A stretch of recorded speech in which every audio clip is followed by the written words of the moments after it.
One of the best feelings in the entire world is the feeling of getting better at the things that you're interested in. You know, if you're starting to get into the gym, it feels really good to actually see yourself getting stronger, whether that's visually or the fact that you can bench more pounds. Getting stronger and hitting new records is at least half the fun, if not all the fun, of going to the gym. You know, if you're a piano player and you've been practicing your improvisational skills, it feels really good to be able to just make a banger of a melody in like 5 minutes. You know, it feels good to walk around life with a certain level of competence.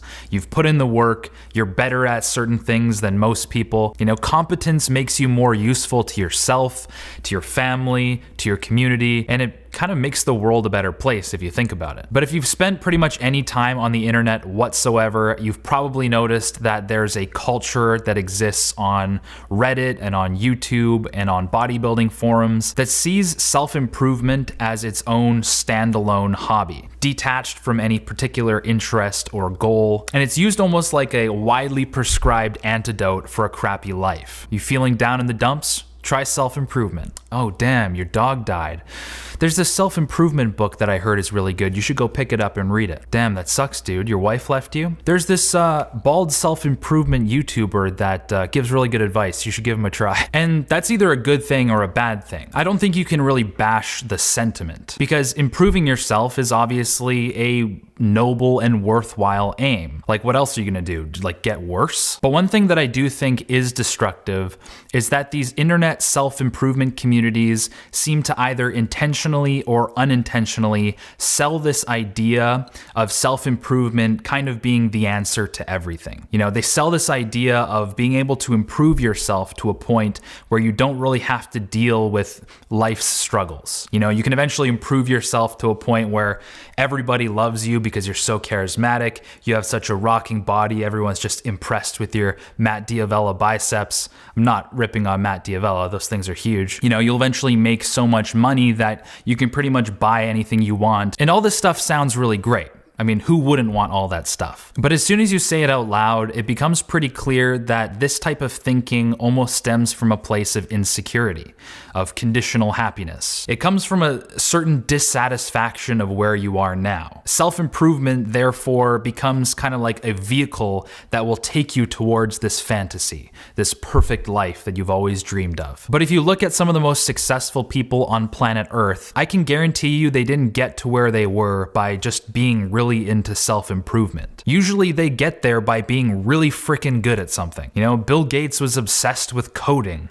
Elon Musk, what's he not into? If you look up to these types of people and you want to be somewhat like them, you have to realize that they're not obsessing over their perfect morning routine and figuring out how to like stack certain vitamins so that you can see through walls and unlock some sort of third eye of truth or something. You know, that stuff is useful, but it's only useful if you're already doing something. One of the funniest examples of self-improvement being super counterproductive or unhelpful is people who read a lot of books about social interaction. And I'm totally not speaking from experience. It seems like common sense that the best way to get better at socializing is to socialize, to go out on a Friday night instead of spending your time playing video games. But there was a point in my life where I didn't really socialize at all, and all I did was read books like How to Win Friends and Influence People and The Like Switch and Models by Mark Manson. And it's almost like I was an alien trying to learn how to socially interact with people while I was locking myself in my house, not getting any exposure to people. It's like the perfect example of obsessive self-improvement not doing anything to help me improve. You know, the very thing that I was trying to improve was being sabotaged by the fact that I was cerebralizing it, theorizing about it, instead of just getting out there and getting experience. Now, the books that I just mentioned are helpful, and I've recommended them on the channel before, but they're only helpful if the vast majority of your time is spent out there in the real world, just living. You know, if all you watch is self-improvement videos, every book you read is a self-improvement book, and self-improvement is your main hobby, it's almost like you're a knight in the Middle Ages and you spend like your entire life deep within the castle walls, obsessively sharpening your sword and optimizing your equipment. Meanwhile, there's a war raging on outside the castle walls and the kingdom really needs your help. Maybe the princess got captured by a dragon or something like that. But you're just sitting there inside, making sure you have like the perfect equipment and you're doing tons of push-ups and stuff and making sure you're in shape, but you have no clue how to fight any of the monsters out there. You've never been on an adventure before. So it's like you have the sharpest sword in the world, but no idea how to use it. And you're running out of time. And what most people who eventually break out of this self-improvement obsession eventually figure out is that it was far better to hack and slash their way through life with a dull sword than to spend your entire life inside with a sharp one. Now, it would obviously be pretty stupid if you never sharpened your sword, if you never picked up a book that suggested a different way of doing things, if you never questioned your current lifestyle and what you can do to improve it. But get out the door. Go make some mistakes, go try some things, go live life, and sharpen your sword along the way.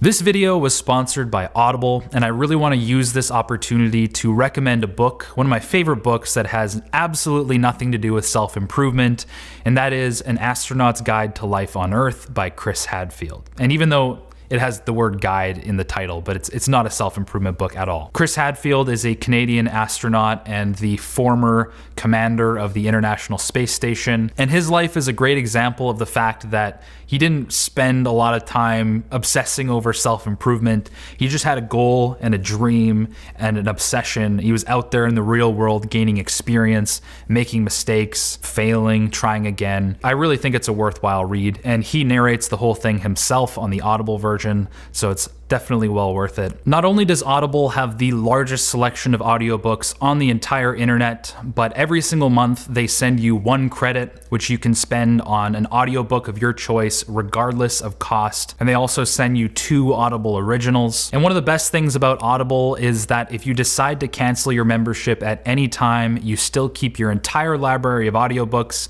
including the audiobooks that you got for free using their credit system. Audible is one of my favorite sponsors on this channel because I use them all the time. I listen to more audiobooks than I read physical books. So to sign up for your free 30-day trial, click the link in the description below or text Better Ideas to 500-500. Once again, to sign up for your free 30-day trial, click the link in the description below or text Better Ideas to 500-500. If you like this video, make sure to hit like, because when you hit like, the algorithm blesses me and it shoves my bald head into people's home pages, which could potentially help them out, help them snap out of a self-improvement obsession and start living life to its fullest. It sounded a little bit cheesy, but it's true. If you're lurking here and this is the billionth time that you've seen my face, I've said bald head way too many times in this video.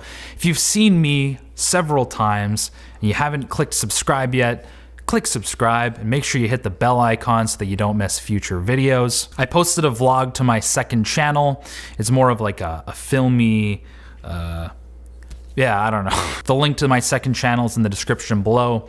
Other than that, thanks so much for watching. There's plenty of great content coming out very soon. I'm gonna be posting 2 more videos within the next 20 days or so it's gonna be a real hoot. Feels good to be back, and those new videos will be in my brand new place because I'm moving out of this joint. Thanks so much for watching, and we'll catch you in the next video.